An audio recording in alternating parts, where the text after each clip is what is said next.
Don't mind, 3 piece পরা, বাসায় personal রুমে নামাজ পড়তেছে, সে যদি এইভাবে নাভির নিচে হাত বাঁধে তাহলে পেট বরাবর এই কাপড়টা চাপ পড়ার কারণে ওনার বুকটা আরো ভেসে উঠবে।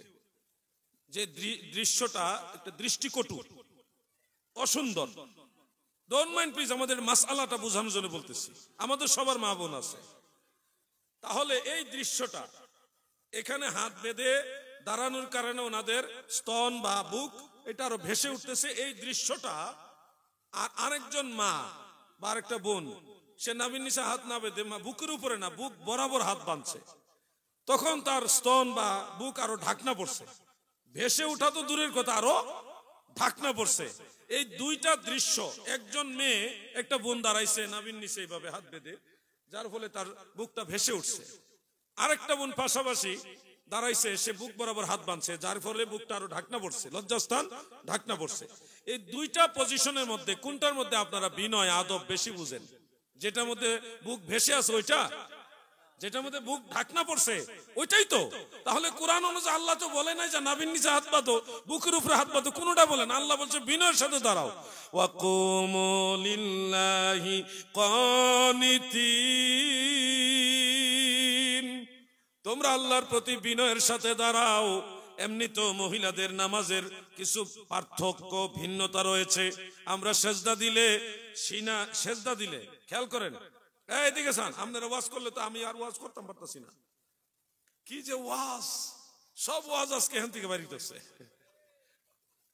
শোনেন, আমরা সেজদা দিলে সুন্নত তরিকা হলো সিনা আর জমিন এর মাঝখানে একটু গ্যাপ থাকতে হবে, যেন ছোট্ট একটা বকরির বাচ্চা আপ ডাউন করতে পারে। এটা সুন্নত তরিকা সেজদার।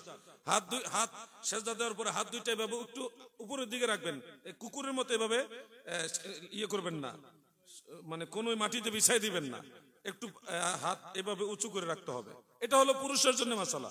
কিন্তু মহিলাদের মাসালা বলছে আল্লাহ রাসূল এবং সাহাবায়ে কেরাম বলে গেছেন যে আন্নাহু সুইলা আনিস সালাতিল মারআত ক্বালা তাজতামিউ ওয়া তাহতাফিজু, সহিহ হাদিস। এটা মুসান্নাফ ইবনে আবি শাইবা আর মুজামুল কাবির লিত-তাবারনি অনেক কিতাবে হাদিসটা সহিহ হাদিস, অনেক সনদে আছে হাদিসটা। মহিলাদের নামাজ সম্পর্কে যখন প্রশ্ন করা হয়েছে আল্লাহ রাসূল এবং সাহাবীদেরকে, তিনি আল্লাহ রাসূল এবং সাহাবারা বলেছেন তাদের নামাজ হবে জড়সড় হয়ে এবং একটা অঙ্গ আরেকটা অঙ্গের সাথে লাগিয়ে। তার মানে আমরা যেভাবে সেজদা দেই এইভাবে মহিলাদের সেজদা না, তারা জড়সড় হয়ে সেজদা দিবে। এই হাতগুলি বিছায়ে দিবে শরীরের সাথে, হাত এবং বুক এবং এই উরু এবং মাটি সবটাই একবারে জড়সড় হয়ে যাবে, জড়সড় হয়ে যাবে। তার দুইটার মধ্যে পার্থক্য কি, বেশকমটা কি?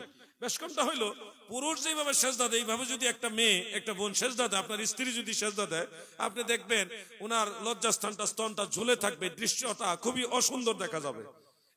এটার তুলনায় একটা মেয়ে, একটা বোন যদি সেজদা দেয়, আপনার ওয়াইফ সেজদা দিল, জড়সড় হয়ে দিল, দুইটা হাত, বুক এবং উরু, মাটি সবটাই জড়সড় হয়ে দিল, তখন তার আর লজ্জাস্থান ভেসে উঠবে না। এটা তার জন্য অধিকতর পর্দার অনুকূলে, পর্দার অনুকূলে। এই জন্য দেখেন মহিলাদের সেজদার মাসালা আর পুরুষের সেজদার মাসালাও এক না।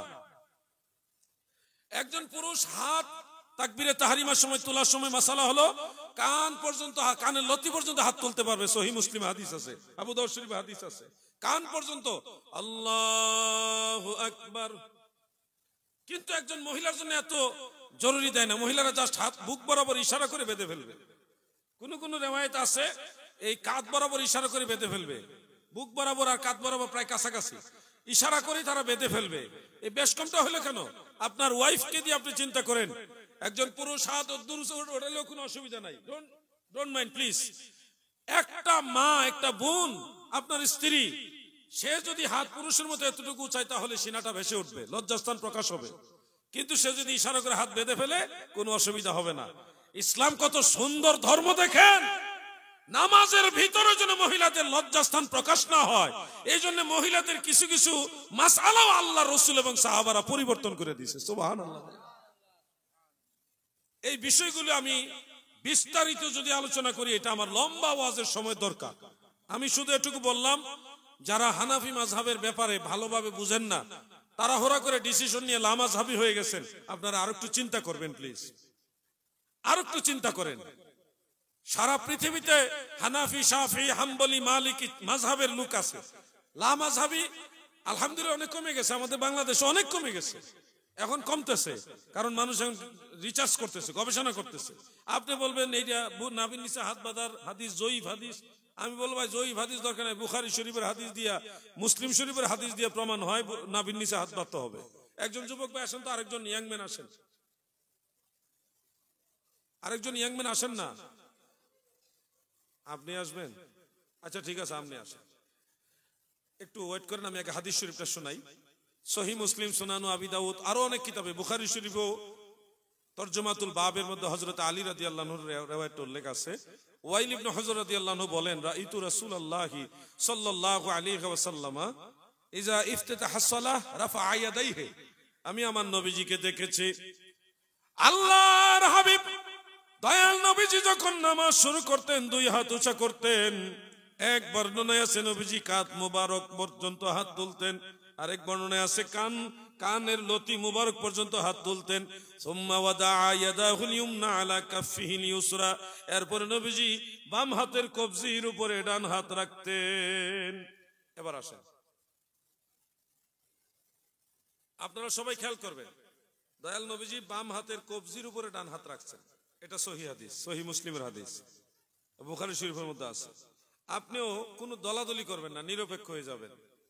আপনি নবীজিকে সরাসরি ফলো করবেন, কবজির উপরে হাত রাখবেন, বাম হাতের কবজির উপরে ডান হাত রেখে এই কোনোতে কোনো শক্তি রাখবেন না, উপরেও ঠেলবেন না, নিচেও ঠেলবেন না, কোনো দলাদলি দরকার নাই। এই কবজিতে রেখে নরমালি যেখানে হাতটা যায় ওখানে রাখেন,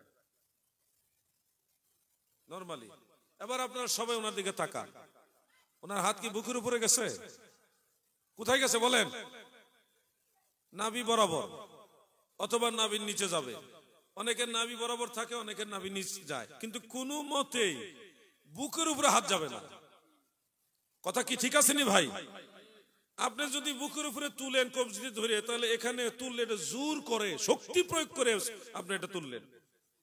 হ্যাঁ, এটা তো আমরা জোর করে শুননি না, আমরা এমনি শুননি। সুবহানাল্লাহ কোন কথা বলছেন? আমরা এত দলিল দেওয়া লাগে না, যে দলিল দিয়ে আপনারা ইয়ে করবেন, হাত বাঁধা দিব, ওই দলিল থেকে প্রমাণ করে দিব আল্লাহ রসুলের নাভির নিচে হাত বাঁধা সুন্নাত। সুবহানাল্লাহ বলেন। কথাগুলি কি সবার বুঝে আসতেছে? আমি কি কাউকে গালাগালি করতেছি? কাউকে এনকার করব না, আমি সম্মান দিয়ে কথা বলি, যার কারণে প্রতিপক্ষের আলেমরা আমারে সম্মান করে। বাংলাদেশেও যারা ভিন্ন ঘরানার, যারা সরাসরি সুন্নি না, তারা আমার যথেষ্ট অনার করে, যথেষ্ট সম্মান করে, বরং সুন্নিদের চাইতে ওয়াহাবিরা আমার বেশি সম্মান করে। এটা বিশ্বাস করা যায় না, কিন্তু এটাই সত্য। আমি গেছিলাম একদিন নামাজ পড়ার, মাগরিবের নামাজ পড়ার জন্য এক মসজিদে, ঢুকে দেখি মসজিদের পাশে বিশাল দেওবন্দি মাদ্রাসার আমি দেখি নাই, নামাজ পড়ার জন্য সহজ সরল মানুষ, ঢুকছি, ঢুকে দিই তারা, ওরে মানুষ রে, যাক অসুবিধা না, আমি ঢুকে গেছি, নামাজ পড়ছি, আলহামদুলিল্লাহ। আমরা চারজন ছিলাম, চারজনে জামাত পড়লাম আলাদা, ওই জামাতের পর গিয়ে ঢুকছি আর কি। তো নামাজ পড়ার পরে দেখি শত শত ছেলে পেলে তারা ঘেরাও করে আমার দাঁড়াইছে। আমি তো প্রথম চিন্তা করি আর আবার কোনো মায়ের, পরে দেখি না, তারা আদবের সাথে দাঁড়াইছে, হাত এইভাবে ধরে। পরে একজন করে মুসাফা করতে করতে আমার ক্লান্ত বানাই ফেলছে, মুসাফা মুআনাকা কুলাকুলি, মানে এরপরে জোর করতেছে, হুজুর আপনার অনেক ওয়াজ শুনছি, আপনারা আমাদের রুমে আসেন, আমাদের হল রুমে আসেন, আমাদের হলে আসেন, আপনার একটু মেহমানদারি করবেন, কিছুটা মেহমানদারি গ্রহণ করেন। অনেক জোরাজুরি করছে, কিন্তু আমি তো আর ওখানে যাওয়ার তো হঠাৎ করে একটা নিরাপত্তার ব্যাপারও তো আছে। পরে না বললাম যে ঠিক আছে, আমি খুশি হয়েছি আপনারা মেহমানদারির কথা বলছেন, কিন্তু আমি আপনাদের উপর অসন্তুষ্ট না, আপনাদের ব্যবহারে আমি সন্তুষ্ট। তো দেখলাম যে তারা যদিও সুন্নি না, কিন্তু তারা সম্মান করছে। তো এই সম্মানের কথাটা আজকে আপনাদের বললাম কেন, যে আপনি আকীদাগতভাবে আমার সাথে মিল না থাকেন, কিন্তু কোরআন হাদিসের ব্যাপারে তো মিল। আপনি তো আমার সাথে, আপনার হয়তো এখন মিল নাই, একটু পরে মিল হয়ে যেতে পারে, দূরত্ব এখন আছে, একটু পরে নাও থাকতে পারে। এই জন্য আমরা আক্রমণাত্মক হব না, হিংস্র হব না, আমরা মানবিক হব এবং ইসলামিক আদর্শ নিয়ে এক মুসলমান আর এক মুসলমানের প্রতি সম্মান রেখে কোরআন হাদিসের আলোকে আমরা কথা বলবো, দেখবেন আমাদের দূরত্ব কমে যাবে। আমি যে কথাগুলি বললাম নাভির নিচে হাত বাঁধার জন্য, আমি সহজ প্র্যাকটিক্যাল দলিল দিয়ে আপনাদের বুঝাই দিলাম। কাউরে কাফের বলি নাই, কাউরে জাহান্নামী বলি নাই, বেঈমান বলি নাই। যারা কাফের তারা তো এমনি কাফের হবে, আমি বললেও হবে, না বললেও হবে।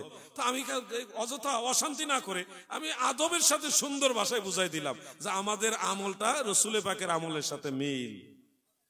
আমি আর আলোচনার সামনে নিলাম না, এখানে শেষ। আল্লাহ যদি হায়াতে বাঁচা আবার দেখা হবে ইনশাআল্লাহ। আর দুই একটা প্রশ্ন আছে, এটা উত্তর